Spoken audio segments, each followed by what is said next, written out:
ओम नमः शिवाय। जैसा कि हम सब जानते हैं कि कार्तिक मास कल से प्रारंभ हो चुका है और कार्तिक मास के समान कोई दूसरा मास श्रेष्ठ नहीं है, क्योंकि जैसे सतयुग के समान कोई युग नहीं है, वेद के समान कोई शास्त्र नहीं है और गंगा जी के समान कोई दूसरी नदी नहीं है। का पुराणों में वर्णित है कि कार्तिक मास धर्म, अर्थ, काम एवं मोक्ष को देने वाला है। यह महीना भगवान श्री कृष्ण जी को पूजा के लिए भी खास माना जाता है। तो मेरी इस वीडियो में आप जानेंगे कि किस तरह से हम कार्तिक मास में तुलसी पूजा करें, तुलसी पूजा को करने से क्या हमें लाभ मिलेगा, तुलसी पूजा करने की आरती क्या है और तुलसी पूजा करने की कथा क्या है। तो वीडियो स्टार्ट करने से पहले मेरी आपसे से रिक्वेस्ट है कि चैनल को सब्सक्राइब जरूर कर दीजिए। तो चलिए वीडियो स्टार्ट करते हैं। मैं बताऊंगी कि तुलसी जी की पूजा करने का क्या महत्व है। तुलसी में श्री लक्ष्मी जी का निवास माना गया है, इसलिए कार्तिक मास में तुलसी के समीप दीपक जलाने से व्यक्ति को लक्ष्मी जी की प्राप्ति होती है। कार्तिक मास में तुलसी पूजन का भी विशेष महत्व है। तुलसी की पूजा करने से हमारे सारे पाप नष्ट हो जाते हैं। मान्यता इतनी है कि कार्तिक मास में जो जातक तुलसी के समीप सुबह और शाम को दीपक जलाता है उसे सर्व प्रकार के सुख प्राप्त होते हैं, क्योंकि कार्तिक मास में भगवान श्री विष्णु एवं तुलसी के निकट दीपक जलाने मात्र से ही जातक को बहुत लाभ और सुख मिलता है। भगवान श्री हरि ने तुलसी के हृदय में शालिग्राम रूप में निवास किया था, इसलिए यह बहुत ज़्यादा फलदायी होता है। वैसे तो हम सब तो हर दिन तुलसी का पूजन करते हैं जल के साथ और दीपक जलाते हैं, लेकिन कार्तिक मास में तुलसी का पूजन करने से इसका जो फल है वो कई गुना बढ़ जाता है। कार्तिक मास में भगवान विष्णु एवं तुलसी की उपासना असीमित फलदायी होती है। वैसे तो सारे माह में तुलसी की पूजा फलदायक होती है, लेकिन कार्तिक माह में तुलसी पूजन करना जातक को विशेष रूप से शुभ प्रभाव देता है। इसलिए कार्तिक मास में तुलसी जी की पूजा करने से विशेष लाभ मिलता है। कार्तिक मास में तुलसी विवाह या फिर तुलसी पूजन का एक मुख्य त्यौहार भी माना जाता है। अब देखिए हम तुलसी पूजा कैसे करें। कार्तिक माह में जो भी व्यक्ति तुलसी की पूजा करना चाहता है उसको ब्रह्म मुहूर्त में जगकर अपने नित्य कर्म से निवृत्त होने के बाद साफ कपड़े पहनकर तांबे के बर्तन या फिर कोई भी लोटा ले लें, उसमें शुद्ध जल भरकर तुलसी को अर्पित करना चाहिए। तुलसी के पौधे की पूजा करने के साथ साथ यदि तुलसी नामाष्टक मंत्र का जप भी करता है तो इसको बहुत ही शीघ्र फल मिलता है। इसके बाद तुलसी के चरणों में घी का दीपक जलाएं और संध्या समय में तुलसी के चरणों में घी का दीपक जलाएं। उसके बाद एकांत में जाकर पूर्व दिशा की ओर मुँह करके बैठ जाएं और उसके बाद तुलसी की माता से ओम नमो भगवते वासुदेवाय मंत्र का जाप करें। प्रतिदिन 11 माला का जाप करना चाहिए। ऐसा आपको पूरे कार्तिक मास पूर्णिमा तक करना है।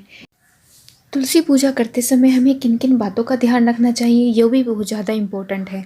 तुलसी दल को मंगलवार, शुक्रवार, रविवार के दिन और अमावस्या, पूर्णिमा या फिर द्वादशी तिथि के दिन नहीं तोड़ना चाहिए। तुलसी दल को रात्रि और संध्या काल में भी नहीं तोड़ना चाहिए। तुलसी के जो पौधे होते हैं उनको शुक्रवार और रविवार को और सप्तमी तिथि को छूने से मना किया हुआ है और रविवार के दिन जल भी नहीं देना चाहिए। तुलसी माता को जल देते वक्त या फिर पूजा करते वक्त हमारे बाल खुले हुए नहीं होने चाहिए। हमारे बालों को बांध के हमें तुलसी माता को जल देना चाहिए या फिर उनकी पूजा करनी चाहिए। वायु पुराण में तुलसी पत्र तोड़ने के बारे में लिखा है कि अस्त्रत्वा तुलसी छितवा या पूजा करोत्र न, यानी कि बिना स्नान किए तुलसी को तोड़कर जो मनुष्य पूजा करता है वह अपराधी होता है, उसकी की हुई पूजा निष्फल जाती है, इसमें कोई संशय नहीं है। तुलसी का सूखा हुआ पौधा अपने घर में नहीं लगाना चाहिए। तुलसी दल को शिवलिंग और भगवान श्री गणेश जी को अर्पित करना वर्जित है।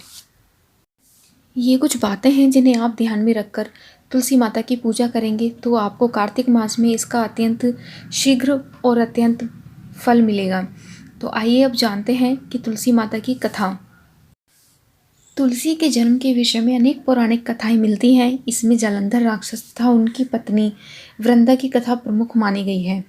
तुलसी से जुड़ी एक कथा बहुत ज़्यादा प्रचलित है। श्रीमद् देवी भागवत पुराण में इनके अवतरण की दिव्य लीला कथा में भी बताई गई है। एक बार शिव ने अपने तेज को समुद्र में फेंक दिया था। उससे एक महातेजस्वी बालक ने जन्म लिया। यह बालक आगे चलकर जालंधर के नाम से पराक्रमी दैत्य राजा बना। इसकी राजधानी का नाम जालंधर नगरी था। दैत्यराज कालनेमी की कन्या वृंदा का विवाह जालंधर से हुआ। जालंधर महाराक्षस था। अपनी सत्ता के मद में चूर उसने माता लक्ष्मी को पाने की कामना से युद्ध किया। परंतु समुद्र से ही उत्पन्न होने के कारण माता लक्ष्मी ने उसे अपने भाई के रूप में स्वीकार किया। वहां से पराजित होकर वह देवी पार्वती को पाने की लालसा से कैलाश पर्वत पर गया। भगवान देवाधिदेव शिव का वही रूप धरकर माता पार्वती के समीप गया, परंतु माँ ने अपने योग बल से उसे तुरंत पहचान लिया तथा वहां से अंतर्ध्यान हो गई। देवी पार्वती ने क्रुद्ध होकर सारा वृत्तांत भगवान विष्णु को सुनाया। जलंधर की पत्नी वृंदा अत्यंत पतिव्रता स्त्री थी। उसी के पतिव्रत धर्म की शक्ति से जलंधर न तो मारा जाता था और न ही पराजित किया होता था। इसीलिए जलंधर का नाश करने के लिए वृंदा के पतिव्रत धर्म को भंग करना बहुत ज़्यादा जरूरी था। इसी कारण भगवान विष्णु ऋषि का वेश धारण कर वन में जा पहुँचे, जहाँ वृंदा अकेली भ्रमण कर रही थी। भगवान के साथ 2 मायावी राक्षस भी थे, जिन्हें देखकर वृंदा भयभीत हो गई। ऋषि ने वृंदा के सामने पल में दोनों को भस्म कर दिया। उनकी शक्ति देखकर वृंदा ने कैलाश पर्वत पर महादेव के साथ युद्ध कर रहे अपने पति जलंधर के बारे में पूछा। ऋषि ने अपने मायाजाल से 2 वानर प्रकट किए। एक वानर के हाथ में जलंधर का सिर था, दूसरे के हाथ में धड़। अपने पति की यह दशा देखकर वृंदा मूर्छित होकर गिर पड़ी। होश में आने पर उन्होंने ऋषि रूपी भगवान से विनती की कि वह अपने पति को जीवित करे। भगवान ने अपनी माया से पुनः जलंधर का सिर धड़ से जोड़ दिया, परंतु स्वयं भी वह उसी शरीर में प्रवेश कर गए। वृंदा को इस छल का जरा आभास न हुआ।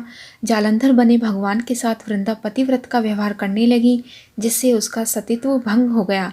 ऐसा होते ही वृंदा का पति जलंधर युद्ध में हार गया। इस सारी लीला का जब वृंदा को पता चला तो उसने क्रुद्ध होकर भगवान विष्णु को शिला होने का श्राप दे दिया तथा स्वयं सती हो गई। जहाँ वृंदा भस्म हुई वहाँ तुलसी का पौधा उगा। भगवान विष्णु ने वृंदा से कहा, हे वृंदा, तुम अपने सतीत्व के कारण मुझे लक्ष्मी से भी अधिक प्रिय हो गई। अब तुम तुलसी के रूप में सदा मेरे साथ रहोगी। जो मनुष्य भी मेरे शालिग्राम रूप के साथ तुलसी का विवाह करेगा, उसे इस लोक और परलोक में विपुल यश प्राप्त होगा। जिस घर में तुलसी होती है वहाँ यम के दूत भी ऐसे में नहीं जा सकते।